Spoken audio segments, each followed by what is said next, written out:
The stars looked peaceful through the bridge windows of the USS Phoenix. Captain Lisa Morgan watched the distant sun of the Kepler 442 system as her ship moved slowly through space. Her crew of 200 had been exploring this region for 3 months now. Everything seemed quiet and normal. "Captain, we're getting some strange readings on the sensors," said Navigation Officer Katie Sullivan from her station. She was young, only 24, and this was her first deep space mission. Her blonde hair was tied back in regulation style, and her blue eyes showed concern as she studied her screens. "What kind of readings?" Captain Morgan asked. She was a veteran of 15 years in space, and she had learned to trust her crew's instincts. Something in Katie's voice made her worry. Before Katie could answer, the ship shook violently. Red lights flashed across the bridge and alarms started blaring. Chief Medical Officer Dr. Amanda Brooks rushed onto the bridge from the medical bay. "Captain, what's happening?" Dr. Brooks asked. She was 32 years old with dark hair and kind eyes. Everyone on the ship loved her because she always took care of them when they were sick or hurt. "We're under attack," Captain Morgan said. As she gripped her chair, the ship shook again, harder this time. "All hands to battle stations. Raise shields and return fire." Through the windows they could see ships approaching. These were not human ships. They were long and dark with sharp edges that looked like the teeth of some giant beast. The ships belonged to the Vorthak Empire. The Vorthak were a race of tall reptilian creatures. They had green skin covered in scales, yellow eyes that glowed in the dark, and sharp claws on their hands. For 2 years they had been fighting small battles with humans along the border between their territories. Most people thought these fights would never become a real war. "Incoming transmission from the lead Vorthak ship," said Communications Officer Jenny Clark. She was 26 years old and had been with Captain Morgan for 4 years. "Put it on screen, Captain Morgan." Ordered. The screen showed a Vorthak commander. His scales were darker than most, and scars covered his face. When he spoke, his voice was deep and threatening. "Human vessel, you will surrender immediately. Your ship and crew now belong to the mighty Vorthak Empire. Resist and you will all die." Captain Morgan stood up straight. "This is Captain Lisa Morgan of the United Earth vessel Phoenix. We are on a peaceful exploration mission in neutral space. We will not surrender." The Vorthak commander showed his sharp teeth in what might have been a smile. "Then you will die like the weak mammals you are." The transmission ended and the attack began in earnest. The Phoenix fought bravely, but she was an exploration ship, not a warship. Her weapons were meant for clearing asteroids and defending against pirates, not fighting a fleet of military vessels. "Shields are down to 30%, reported engineer Tom Bradley from his station. Sweat covered his face as he tried to keep the ship's systems working. "Hull breach on Deck 7, called out Security Chief Mike Turner. "We're losing life support in that section." Dr. Brooks looked at Captain Morgan. "I need to get to the medical bay. There are wounded crew members who need help." "Go," Captain Morgan said. "Katie, Jenny, you go with her. Help evacuate the wounded." The 3 women left the bridge together. Captain Morgan watched them go, not knowing it would be the last time she would see them free. The battle lasted 2 more hours. The Phoenix managed to destroy one Vorthak ship and damage another, but more enemy vessels kept arriving. Finally, with most of her systems destroyed and half her crew dead or wounded, Captain Morgan had no choice. "All remaining crew, this is the captain. We surrender. Put down your weapons and prepare for boarding." The Vorthak soldiers who came aboard were even more frightening up close. They were 7 feet tall and moved with deadly grace. Their leader was a massive creature with gold markings on his scales. "I am Commander Vashatok," he announced to the surviving crew members who had been gathered in the main cargo bay. "You are now prisoners of the Vorthak Empire. You will obey all orders without question, or you will die."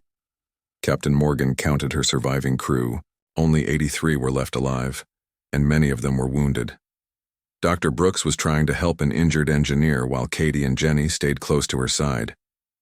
The Vorthak separated the prisoners into groups. The women were put into one group, the men into another.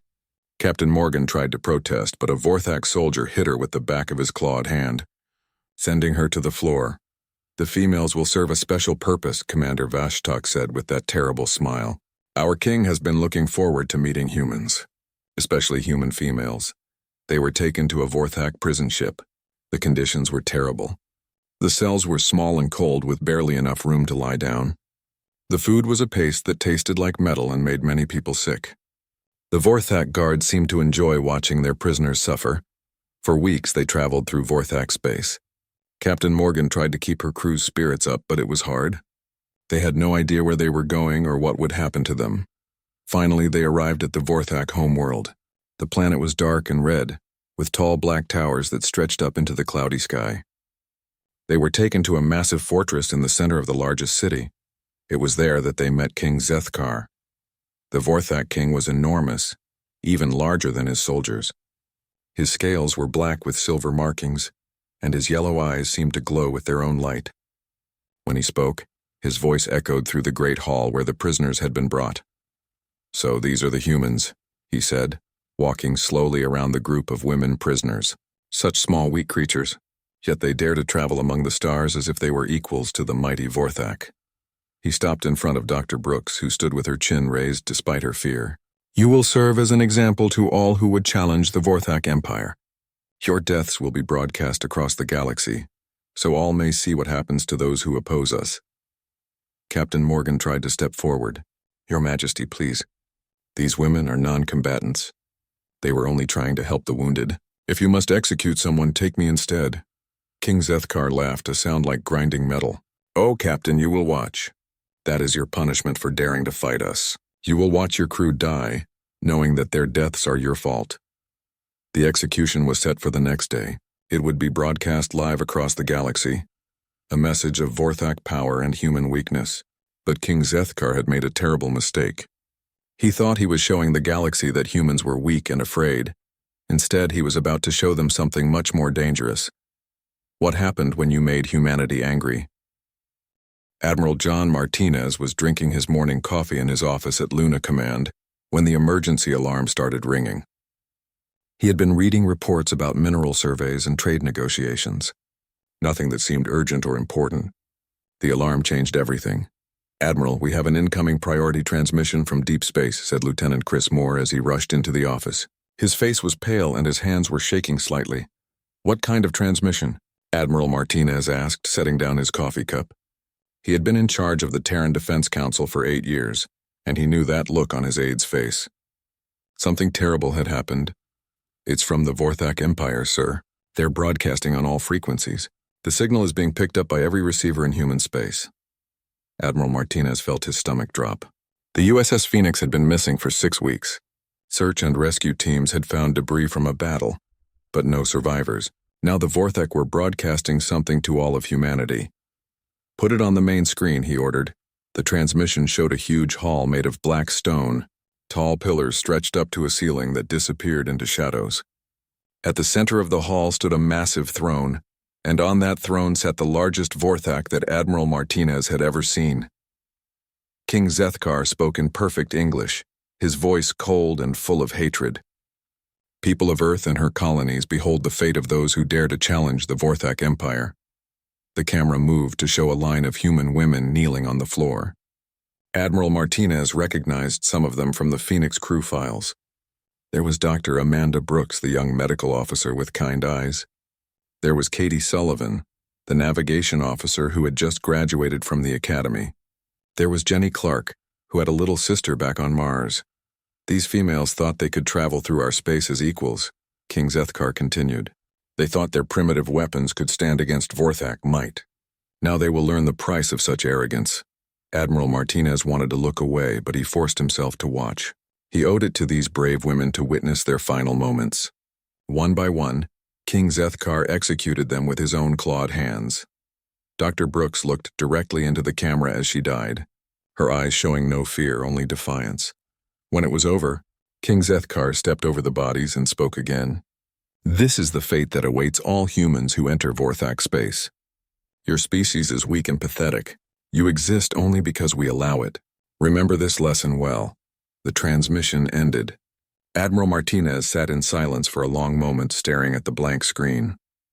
Around him, his staff stood frozen, not knowing what to say or do. Finally, Admiral Martinez spoke. His voice was quiet, but there was something dangerous in it. "Get me President Carter on the emergency line now." Within minutes, he was connected to the presidential palace on Earth. President Helen Carter appeared on his screen. She was 55 years old with gray hair and tired eyes. but those eyes were burning with anger now. "Admiral, please tell me you didn't see what I think you saw," she said. "I'm afraid I did, Madam President. 12 of our people, executed on live broadcast for the entire galaxy to see. They died with honor, but they died because we weren't strong enough to protect them." President Carter was quiet for a moment. When she spoke again, her voice was hard as steel. "Admiral, I'm calling an emergency session of the United Earth Assembly. I want you there in person. Bring everything we have on Vorthak military capabilities." 3 hours later, Admiral Martinez stood before the assembled representatives of all human colonies and settlements. The great hall on Earth was packed with men and women from dozens of worlds. Mars, Europa, the moons of Saturn, the colonies around Alpha Centauri. They were all represented here. President Carter stood at the podium and played the Vorthak transmission for the entire assembly. The hall was completely silent as they watched their people die. When it ended, many representatives were crying. Others looked ready to start a war with their bare hands. "Members of the Assembly," President Carter began, "we have just witnessed the cold-blooded murder of 12 innocent human beings. These women were not soldiers. They were explorers, doctors, engineers. They were daughters and sisters and friends. And they were killed simply to send us a message." She paused and looked around the hall. The message was that humans are weak, that we will accept any insult, any attack, any murder, because we are too afraid to fight back. King Zethkar believes that showing our people dying will make us surrender in fear. The president's voice grew louder. He is wrong. We are not weak.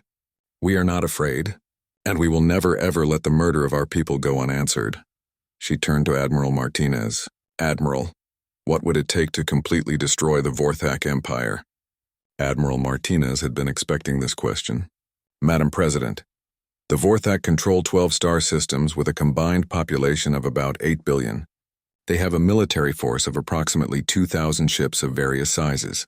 To completely eliminate them as a threat would require the mobilization of every military asset we possess, plus the construction of new vessels on a scale never before attempted." "What would that cost us?"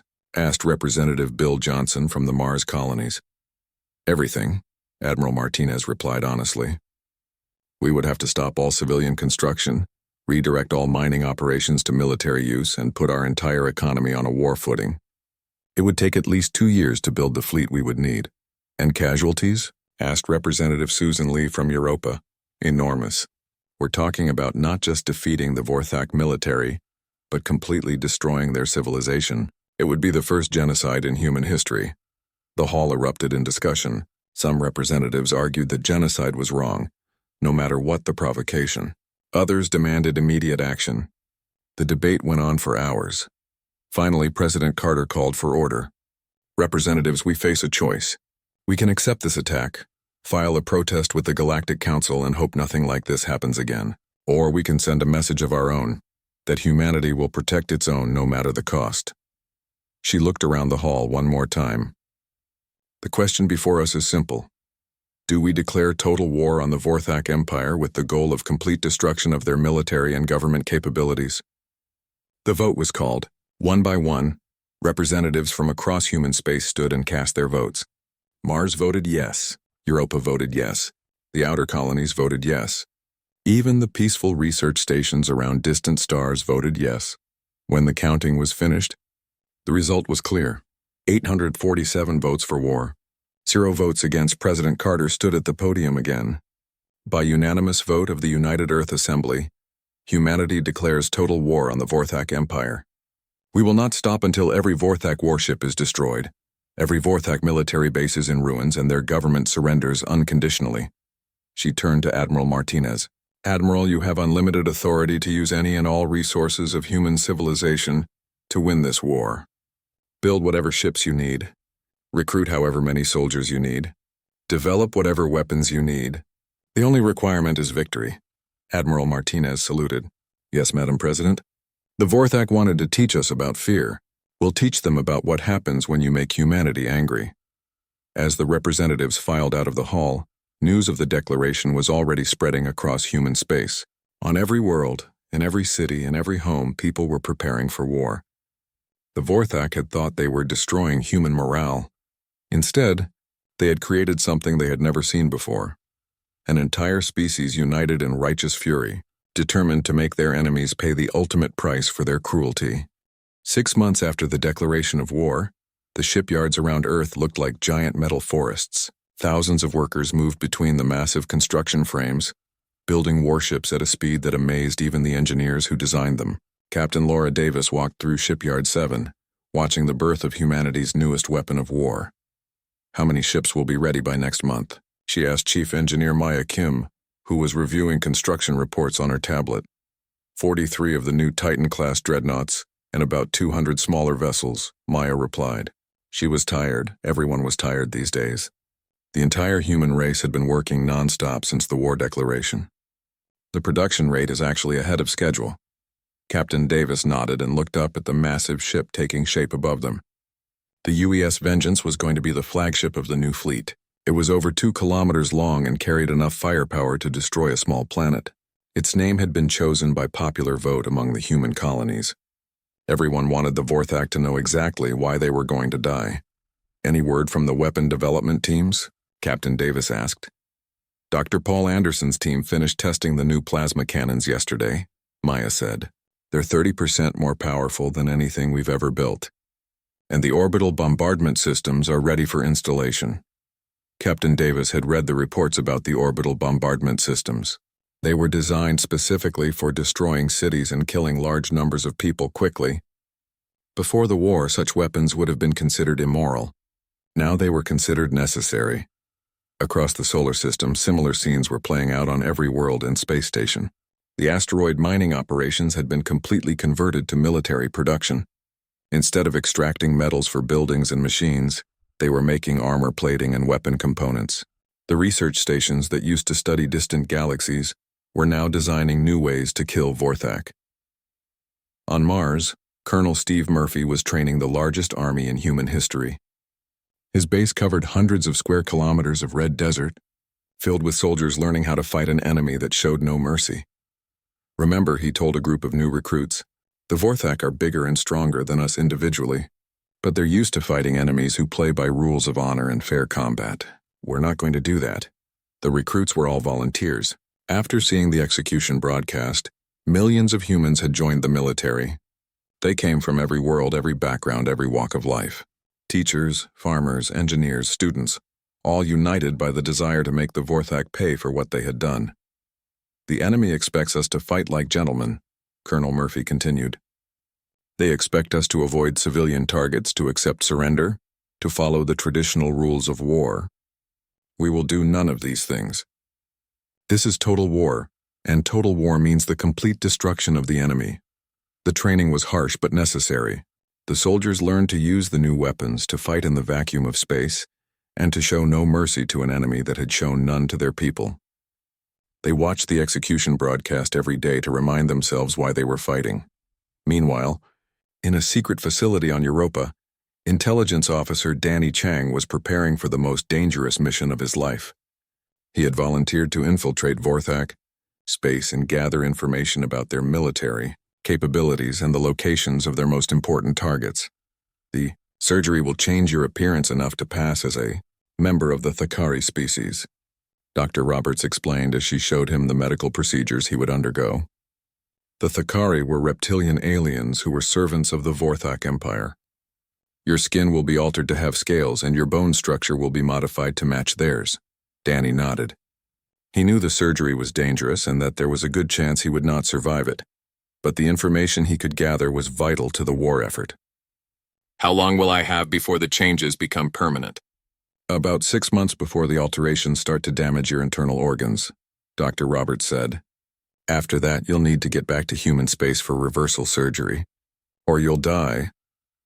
Danny looked at the photos of Dr. Amanda Brooks and the other executed women that were posted on the wall of every room in the facility. 6 months should be enough time. The preparations were not just military. The entire human economy had been reorganized for war. Factories that used to make furniture now made ammunition. Computer companies designed targeting systems for missiles. Even artists and musicians were contributing. They created propaganda that reminded everyone why they were fighting. President Carter visited the shipyards every week to see the progress. She had aged years in the months since the war declaration, but her determination never wavered. She knew that millions of people would die in the coming conflict, but she also knew that allowing the Vorthak attack to go unanswered would doom humanity to a future of fear and submission. "Admiral Martinez, what's our timeline looking like?" she asked during one of their weekly meetings. "We'll be ready to launch the first phase of operations in 18 months, he replied. "Commander Rick Hayes will lead the advance fleet to test Vorthak defenses and gather final intelligence. The main assault will begin 6 months after that." President Carter looked at the star charts showing Vorthak territory. 12 star systems, each with billions of inhabitants who had done nothing wrong except be born into an empire ruled by a monster. "Do we have any word from Captain Morgan and the other survivors from the Phoenix?" "Our latest intelligence suggests they're being held on the Vorthak homeworld," Admiral Martinez said. "King Zethkar is apparently keeping them alive to use as bargaining chips when he realizes how serious we are about this war." "He still doesn't understand, does he?" President Carter said. "He thinks this is just another border conflict that will end with a peace treaty and some trade agreements." "The Vorthak have never faced an enemy like us," Admiral Martinez agreed. "They're used to fighting other reptilian species that share their concepts of honor and limited warfare. They don't understand what it means to face an enemy that will sacrifice everything for revenge." As the months passed, the preparations continued. New ships rolled out of the shipyards every day. New soldiers completed their training every week. New weapons were tested and deployed every month. The entire human race was becoming a single, massive war machine focused on one goal: the complete destruction of the Vorthak Empire. Intelligence reports began coming in from Danny Chang and other agents who had infiltrated Vorthak space. They brought detailed information about Vorthak military bases, the locations of their most important cities, and the movement patterns of their fleets. Most importantly, they confirmed that the Vorthak were not taking the human threat seriously. "They think we're just another minor species that will make some noise, and then accept whatever terms they offer," Danny reported in one of his coded transmissions. "They're building a few new ships and reinforcing some border defenses, but they're not mobilizing for total war. They still believe they can intimidate us into submission." This was exactly what Admiral Martinez had hoped to hear. The element of surprise would be crucial in the opening phases of the war. If the Vorthak were prepared for the scale of the human response, they might be able to defend themselves effectively. But if they were caught off guard by the fury and determination of humanity's attack, their superior numbers would not be enough to save them. As the second year of preparation began, the transformation of human civilization was complete. Every person, every resource, every piece of technology was dedicated to the war effort. Children too young to fight worked in factories making supplies for the military. Elderly people too old to serve grew food to feed the soldiers. Scientists who had once studied the mysteries of the universe now focused all their intelligence on creating new ways to destroy the enemy. The galaxy was about to learn something important about humanity. When you threaten their families, humans do not just fight back. They transform themselves into something that their enemies cannot understand or defend against. They become a force of nature as unstoppable as a hurricane and as merciless as the vacuum of space. King Zethkar had wanted to teach humanity about fear. Instead, he was about to learn what happened when an entire species decided that some crimes could only be paid for with extinction. The human fleet that emerged from the Sol system was unlike anything the galaxy had ever seen. 2,000 warships moved in perfect formation through the darkness of space, their weapons charged and their crews ready for battle. At the center of the fleet, the massive dreadnought UES Vengeance led the way toward Vorthak space. Admiral Martinez stood on the bridge of the Vengeance, watching the star charts as they approached the first Vorthak colony world. Kepler 438b was a minor planet with only 50 million inhabitants, but it would serve as the perfect demonstration of humanity's new philosophy of warfare. "All ships report ready for combat," announced Communications Officer Nancy Thompson. She was young but experienced, having trained for 2 years specifically for this mission. "Signal the fleet," Admiral Martinez commanded. "Operation Righteous Fury is now active. All ships are authorized to engage any and all Vorthak targets. No prisoners, no mercy, no survivors." The orders were transmitted instantly to every ship in the fleet. In the 18 months since the war declaration, these words had been drilled into every human soldier and officer. This was not a war for territory or resources. This was a war for the complete elimination of the Vorthak as a species.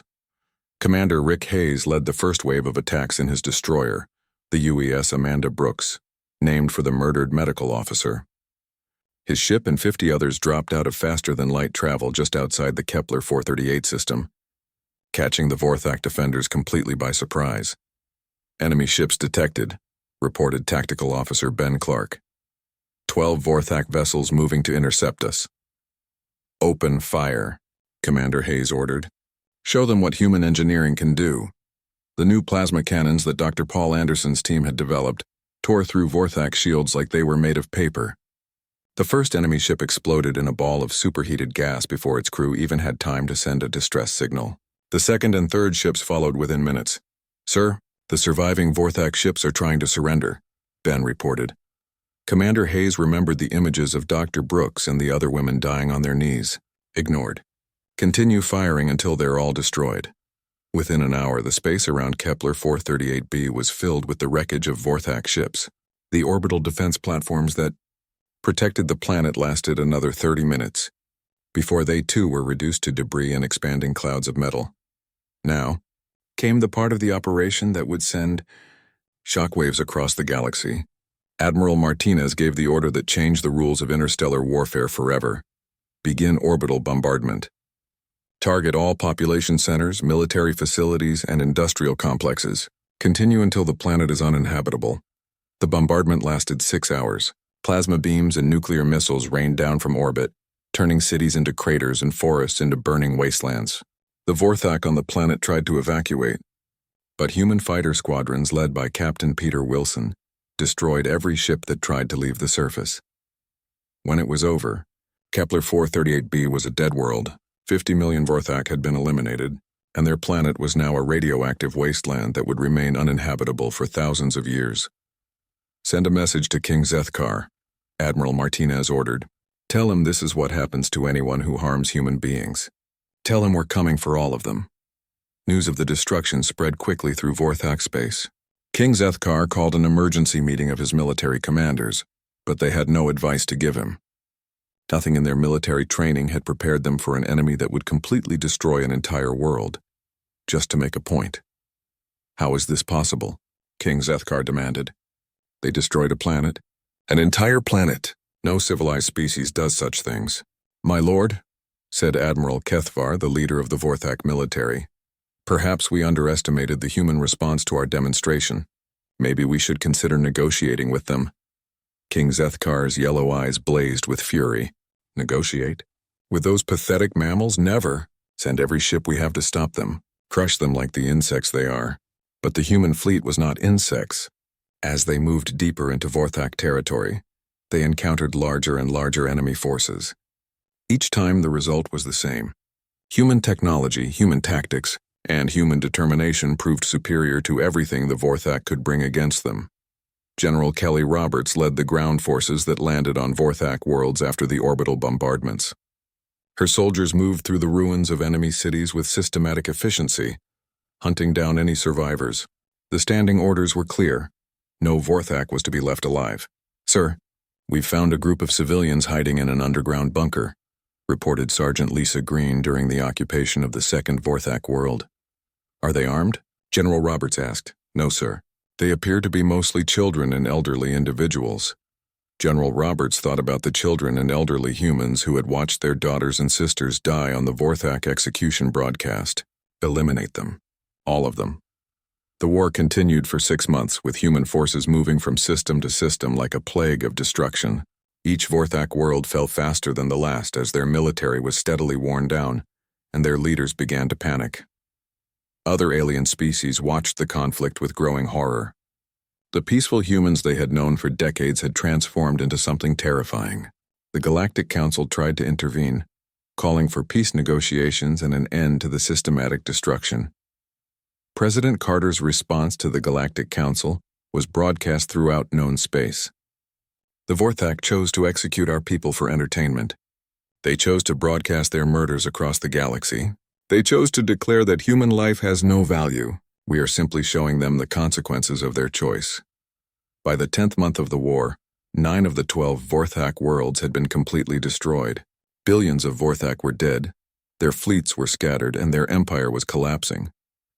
King Zethkar finally began to understand the magnitude of his mistake.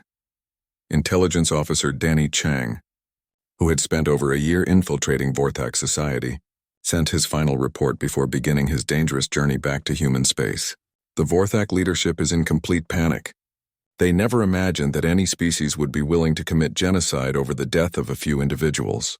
They're trying to open communication channels to discuss surrender terms. Admiral Martinez read the report while standing in the ruins of what had once been the largest Vorthak military academy. His soldiers were using flamethrowers to clear out the last pockets of resistance in the underground bunkers. Tell King Zethkar that we'll accept his surrender when every member of his species is dead, the admiral replied. Not before. The final phase of the war began with the assault on the last 3 Vorthak stronghold systems. These were their oldest and most heavily defended worlds, protected by massive fleets and orbital fortresses that had been built over centuries. It didn't matter. The human fleet had grown to over 3,000 ships as new vessels arrived from the shipyards around Earth. The Vorthak defenders fought with desperate courage, knowing that defeat meant the extinction of their entire species, but human firepower and tactical superiority were overwhelming. Captain Morgan, still imprisoned on the Vorthak homeworld, could hear the sounds of battle growing closer each day. The other surviving prisoners from the Phoenix had died during their captivity, victims of starvation and disease, but she had survived to see this moment. The humans are winning, she whispered to herself as explosions lit up the sky outside her cell window. Amanda, Katie, Jenny, they're coming to avenge you. King Zethkar made one final attempt to negotiate. He offered to surrender personally, to pay massive reparations, even to submit his remaining people to human rule. But Admiral Martinez's response was always the same. You killed our daughters. Now we kill all of yours. The last battle was fought in orbit around the Vorthak homeworld. 300 enemy ships faced over 1,000 human vessels in a conflict that lasted 3 days. When it was over, space around the planet was filled with so much debris that it formed temporary rings around the world. As the orbital bombardment of the Vorthak homeworld began, Admiral Martinez thought about the 12 women who had died on their knees in a throne room far below.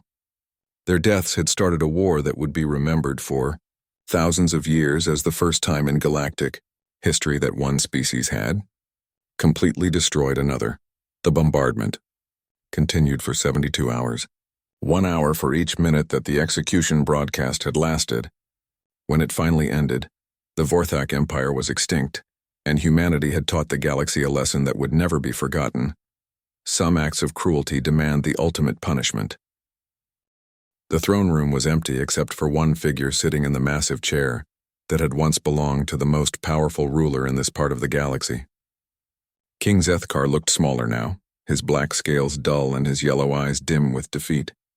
Around him, his palace was collapsing as human bombs continued to fall from the sky.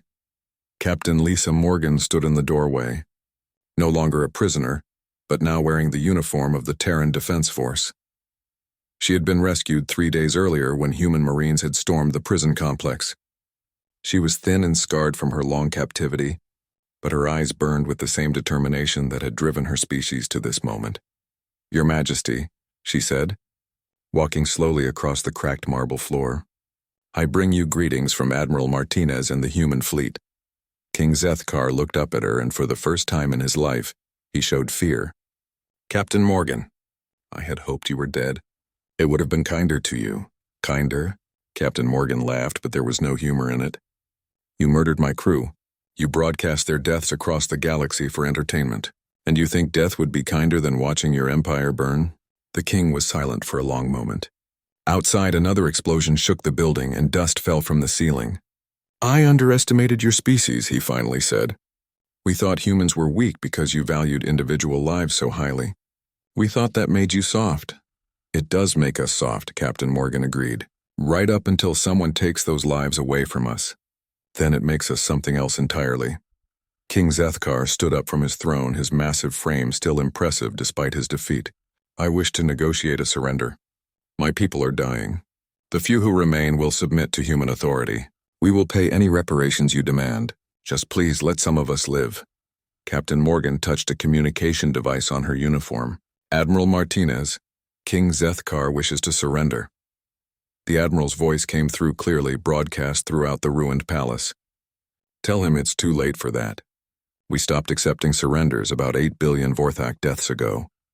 King Zethkar fell to his knees, something no Vorthak ruler had ever done before. Please, my children, my grandchildren, they had nothing to do with the executions. They don't deserve to die for my mistakes. Dr. Amanda Brooks had children too, Admiral Martinez replied. Katie Sullivan was going to be married next year. Jenny Clark had a little sister who loved her more than anything in the universe. Did you think about their families when you killed them? The transmission ended, and Captain Morgan looked down at the broken king. You wanted to show the galaxy that humans were weak. Instead, you showed them what happens when you threaten our families. Another explosion, much closer this time, shattered the windows of the throne room. Through the broken glass, they could see human ships in the sky, their weapons lighting up the darkness as they systematically destroyed everything on the planet's surface. How many are left? King Zethkar asked in a whisper. On this planet? Maybe a few thousand hiding in deep bunkers, Captain Morgan said. In the entire galaxy? You're probably looking at the last few hundred members of your species. King Zethkar closed his eyes. We ruled 50 star systems. We had an empire that lasted for 1,000 years, and you destroyed it all in less than 2 years. It took us 18 months to build the fleet and 6 months to use it. Captain Morgan corrected. Your empire lasted 1,000 years because you never met an enemy that was willing to sacrifice everything for revenge. The king opened his eyes and looked at her.